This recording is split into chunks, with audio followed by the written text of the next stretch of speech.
Hello friend, back to my channel. কেমন আছো সবাই? আশা করছি তোমরা সবাই ভালো আছো। আমি আবারও একটি নতুন ভিডিও নিয়ে চলে এসেছি। আমি আজকে আলু কাবলি বানাবো, তো দেখতে থাকো তোমরা ঘরোয়া পদ্ধতিতে কেমনভাবে আমি আলু কাবলি বানাই। আগের দিন আলু কাবলি খেয়েছিলাম, তো আমি ভাবলাম যে আজকে ঘরোয়া পদ্ধতিতেই বানানো যাক আর তোমাদের সাথে সেই ভিডিওটি শেয়ার করা যাক। তো চলো ভিডিওটি শুরু করা যাক। আলু কাবলি বানানোর জন্য প্রথমে আমি নিয়েছি শসা কুচি, তারপরে নিয়েছি পেঁয়াজ কুচি, নিয়েছি ধনেপাতা কুচি, লেবুর টুকরো, আলু সিদ্ধ, টমেটো কুচি আর লঙ্কা। এবার আমি লেবুর রসটা ভালোভাবে বার করে নেব। চারিদিকে ছড়িয়ে দিলাম।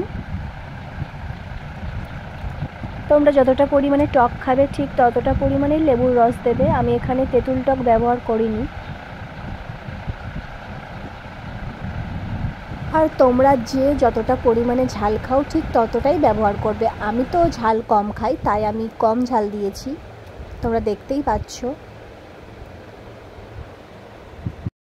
সামান্য পরিমাণে আমি দিয়ে দিলাম লবণ,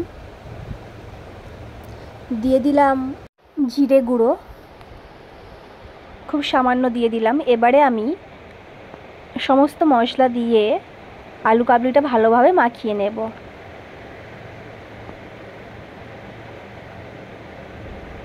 তোমরা পারলে বাড়িতে একবার ট্রাই করে দেখতে পারো, আশা করছি খেতে খুবই ভালো লাগবে। আমি এটা বিকালের দিকে বানিয়েছিলাম। তোমরা তো জানো বিকালে টক খেতে সবারই ভালো লাগে, তাই আমার তো খুবই ভালো লাগে। তাই তোমরা বাড়িতে বানিয়ে দেখবে, খুবই ভালো লাগবে খেতে।